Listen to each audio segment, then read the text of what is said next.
Good morning. Good morning অবশ্য আগের ব্লগে বলে দিয়েছি, আগের ব্লগটা গুড মর্নিং দিয়ে শেষ করেছিলাম। তো যাই হোক, আজকের এই ব্লগটার জন্য গুড মর্নিং। আর এই দেখো সকালবেলা এসেছি, আর অলরেডি এসে আমার শুরু হয়ে গেছে রান্নাঘর। আসলে দুধ দুধ ফোটানো হচ্ছে। দুধ ফোটানোর কারণ আছে, আমি এসে দেখছি ইনি অলরেডি কোনারবাবু এই দেখো পায়েস করেছে, তাই তো? কবে? কালকে করেছো তাই তো? পায়েস করেছে। পায়েসটা একটু 1 চামচ মুখে দিয়ে দিয়েছিল, খেতেও ভালো হয়েছে, কিন্তু একদম ভাতের মতো টাইট হয়ে গেছে, শক্ত ভাত আর কি। ভাত ভাতের মানে চালটা বেশি হয়ে গেছে। আমাদের কি বলো তো, পুজোর দিন আমি পায়েস করলাম, সেখানে চাল কম হয়ে গেল, দুধ বেশি হয়ে গেল নাকি? হ্যাঁ, আর আজকে আবার এইটা বেশি হয়ে গেছে, চাটা খেতে ভালো হয়েছে। যাকে এইটাকে একটু পাতলা করার জন্য এইটার মধ্যে একটু দুধ মেশানো হবে, তারই প্রিপারেশন চলছে। তো চলো, হ্যাঁ, সব যেগুলো সব মোটামুটি গুছিয়ে ফেলেছি। গোছানো মানে কি, টিফিন যা খেয়েছিলাম ডিব্বা টিব্বা ফেলে দিয়েছি। এবার জামা কাপড়, এই যে দুধ ফুটে গেছে। এবার এতগুলো দুধ লাগবে না, ওইটুকু পায়েসের জন্য একটু কমিয়ে নিই।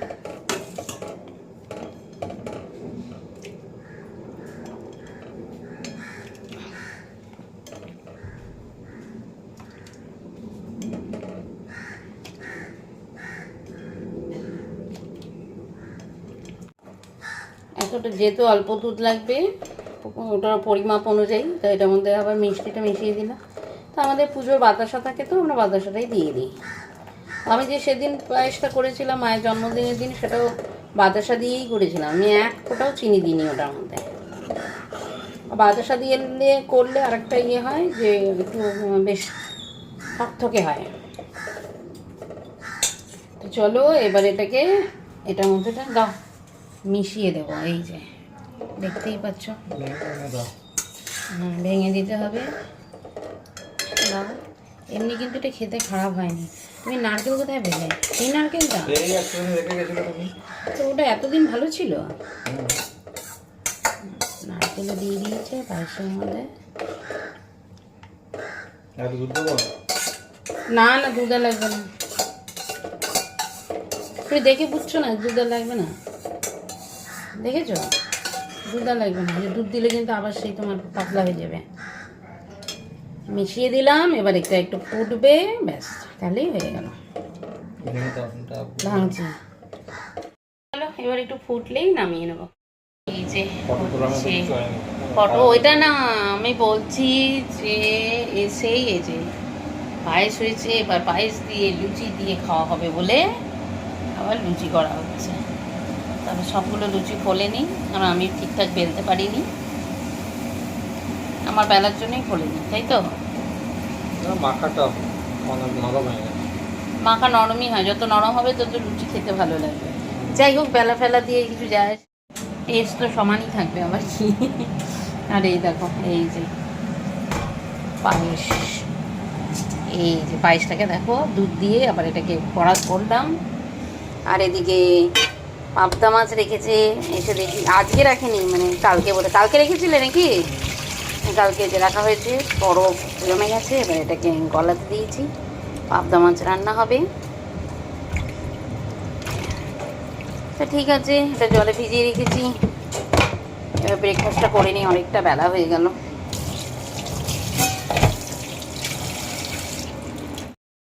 এই ব্রেকফাস্ট করে আমি চলে এসেছি রান্নাঘরে।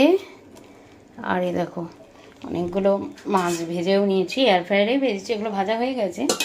আর এগুলো ভাজবো। এদিকে আলু আর বেগুন কেটে নিয়েছি, আর এদিকে যে ঢেঁকির শাক ভিজিয়ে দিয়েছি, ধুয়ে নিচ্ছি। এই মাছটাকে একটু উল্টে দেবো। কালকে তো দেখলে সে সকালবেলা বাজারে গেলাম, বাজারে গিয়ে ঢেঁকির শাক নিয়ে এসেছি, এখানে আনবো বলেই নিয়ে আসলাম। এই আর কি। তো আজকে না করলেও হতো, কিন্তু ঢেঁকির শাক না বেশি দিন থাকে না, তো ওটা দেখে মনে হচ্ছে কি মানে এমনিতে নিয়ে আসছি তো তো এখন না করলে না মানে পচে নষ্ট হয়ে যাবে, তো ওই জন্য করতেই হবে, কিছু করার নেই। মানে খুব একটা ইচ্ছেও করছে না, আবার ঢেঁকি শাক করতে গেলে একটু সর্ষে বাটা না দিলেও ভাল লাগবে না, আর বাটাবাটি আমার এখন করতে ইচ্ছেও করছে না, কিন্তু উপায় নেই। তো চলো ঢেঁকি শাকটা বেটে, ঢেঁকি শাক বেটে নিই না, ঢেঁকি শাকটা ধুয়ে নিই আর এটা বেটে নিই। কী বলে সর্ষেটা দেখি একটু, সর্ষে ছাড়াও করা যায়, সর্ষেটা দিলে একটু ভালো লাগবে রসুন টসুন দিয়ে করলে, এই আর কি। সেবাটা না দিয়েও করা যায়, সেটাও নয়, করলে ভালো লাগবে। এই যে শাঁখটা একটু ধুয়ে নিলাম, এই কিছু কিছু না যদি না করি দেখো একটু পচা পচা শুরু হয়েছে, একটু ফেলে দিতে হবে। এদিকে পাওয়াই যায় না, এই হচ্ছে মুশকিল, এই শাকটা এদিকে পাওয়াই যায় না। তো চলো পরে আবার কথা বলবো, এখন কাজটা এগিয়ে নিই, বাটাবাটি করতে হবে। তো রান্নাবান্না কমপ্লিট হয়ে গেল, আমি সবগুলো ঢেকে শাকটা না সবটাই চচ্চড়ি করিনি, কিছুটা এরকম করে নিয়ে ভেজেও নিলাম। আর এটা একদম পাবদা মাছগুলো একদম দেখো পাতলা ঝোল, এটা খেতে খুবই ভালো লাগে। এখানে সর্ষে বাটা ফাটা কিচ্ছু দিইনি। এখানে একটু ডাল আছে, এটা না ও করে রেখেছিল। আর এগুলো তো এইখানে রয়েছে ঢেঁকি শাক, আর এই আর কি আলু এই বেগুন দিয়ে ডিম চচ্চড়ি, এ দুটো কিন্তু আমি করিনি, এগুলো মার কাছে খেতে চেয়েছিলাম, মা করে দিয়েছে। মানে ভালোবাসি, তোমাদের আগেও বলেছি আমি নিজেও বানিয়েছি, আমার নিজের হাতে টেস্ট হয় না, এটা আমি খুবই ভালোবাসি। আর মাকে বলেছি একটু বানিয়ে দাও, থাকলে ওখানে খেয়ে দাও, আর এটা আমার বাড়ির লোকরাও খুব ভালোবাসে, তো এটা বানিয়ে দিয়েছে পরশু দিন, তো খাইয়ে নিই আমি, থাক নিয়ে যে একবার এখানে খাবো। আর এটাও তাই, ঢেঁকির শাক। এই আমি এখন ঢেঁকির শাক চচ্চড়ি করলাম, কিন্তু এখন খাবার আর লাগবে না। আমি যেগুলো শাকগুলো কিনে নিয়ে এসেছিলাম কালকে গিয়ে, যেগুলো কিনলাম বললামই তোমাদের, কালকে বেরিয়েছিলাম সারাদিন, মানে সকালবেলা থেকে আসার আগে পর্যন্ত ঘুরে ঘুরে সব, তো যেগুলো আমি কিনে নিয়ে এসেছি কালকে কিনেছি যেগুলো আর কি, এটাও আমি কিনেছি, এই শাকটাও আমি কিনেছি, যাই হোক। তো ওই যে শাকটা কালকে কিনেছি সেটা আমি নিয়ে চলে এসেছি, তারপর করলামও, করে ওই যে ভাজাটা করলাম, আর আবার বেগুন আলু দিয়ে সর্ষে বাটা দিয়ে চচ্চড়ি করলাম, কিন্তু সেটা তুলে রাখলাম। হ্যাঁ, এত চচ্চড়ি কী করে খাবো, থাক কালকে খাওয়া যাবে, করে রেখেছি, না করলে নষ্ট হয়ে যাবে বলে করে রেখেছি। আর যাই এখন নিচে, একটা আমাদের এই বিল্ডিংয়ের পাম্পটা খারাপ হয়েছে, পাম্প বলতে অটোমেটিক পাম্পটা, তো লোক এসছে, গেছে, আমি একটু চাই ওটা তো আবার দেখে আসি কী ব্যাপার। স্নান টান আমার এমনি একবার হয়ে গেছে স্নান, অবশ্য আবার করবো, তো চাই একটু নিজে গিয়ে আগে দেখে আসি।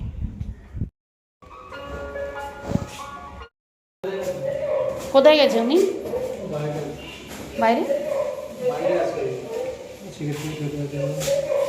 যাও গিয়ে, ঠিক আছে ঠিক আছে, গিয়ে আমি জল ভরে রেখেছি, স্নান করে নাও, হলে ডাকবে। এই নিচে এসে দাঁড়িয়ে আছি, বাপরে বাপ কখন থেকে, ওই উপরে লোকটা কাজ করছে ট্যাঙ্কি, জলের ট্যাঙ্কির ভেতরে, আর আমি এখানে এখানে ওই ইন্ডিকেটারগুলো শো করবে আর ওটা বলতে হবে। এদিকে না খুব খিদে পেয়েছে, কালকে এরকম ট্রেন জার্নি হয়েছে, খাওয়া সেরকম কিছু হয়নি, ভীষণ টায়ার্ড লাগছে। এতক্ষণ তো এই ছিল, একে আবার পাঠালাম স্নান করো গিয়ে, আর আমি দাঁড়িয়ে আছি, বলছি 5 মিনিট ওখানে দাঁড়ান, কিন্তু আমার তো আর চলছে না, এত খিদে পেয়েছে, খারাপ লাগছে যে এরও খিদে পেয়েছে সকালবেলা কোনো রকম, আমি তো তাও খাইনি, আমার না এখন আর ভালো লাগছে না, কতক্ষণে বা হবে, এখন 2:30 বেজে গেছে, দেখি ওয়েট করি। গুড ইভিনিং,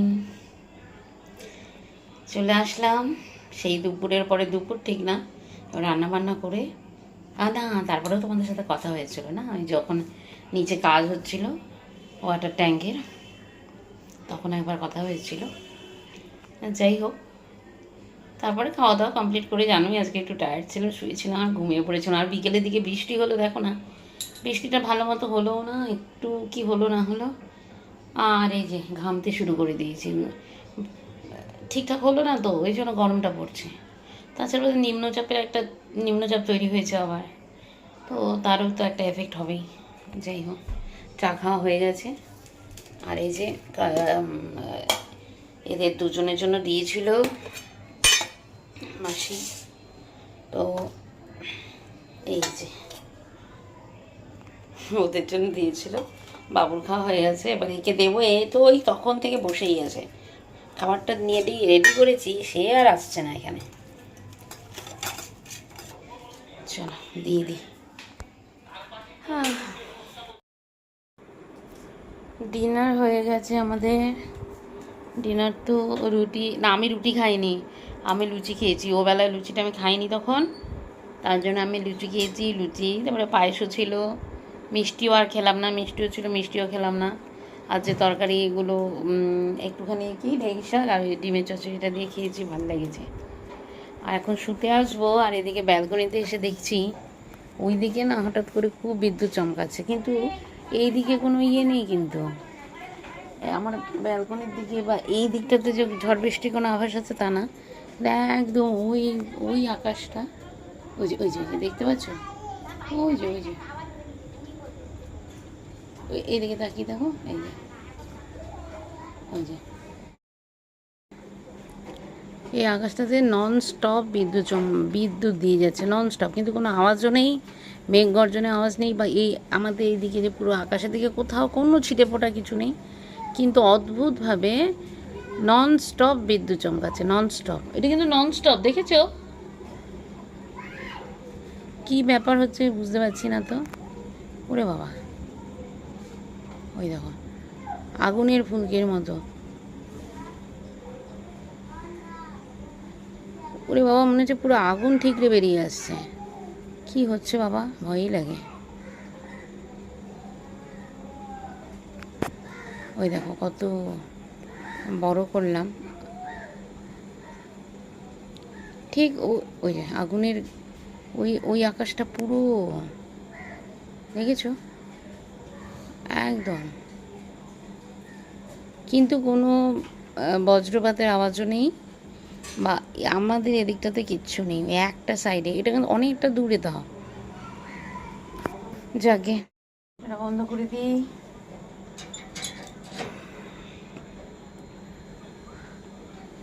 গাছে জল দেওয়া হয়ে গেছে না? গাছে জল দেওয়া হয়ে গেছে, তো চলো এবার যাই। কালকেও ভালো ঘুম হয়নি, তাড়াতাড়ি শুয়ে পড়ি। আর ওটা কেন হচ্ছে, ওটার জন্য একটু কেমন চিন্তা হচ্ছে। কি গো, ওটা ওরকম হতে হতে আবার বেশি হয়ে যাবে না তো? ওই যে বিদ্যুৎটার কথা বলছি, কিন্তু ওরকম আগুনের ফুলকির মতো বেরোচ্ছে, আগুনের। হ্যাঁ অনেক দূরে হচ্ছে, কিন্তু খুব ননস্টপ হচ্ছে, মানে একেবারে মানে আকাশটা পুরো আগুনে ছেয়ে গেছে। যাই হোক, চলো ব্লগটা আজকে এখানেই শেষ করছি। কেমন লাগলো অবশ্যই কমেন্ট করে জানাবে, আর ভালো লাগলে অবশ্যই লাইক করে দেবে, চ্যানেলটাকে সাবস্ক্রাইব করে নিও। কেমন, রাখি তাহলে, আবার দেখা হবে আরেকটি নতুন ব্লগের সাথে। ততক্ষণের জন্য শুভরাত্রি।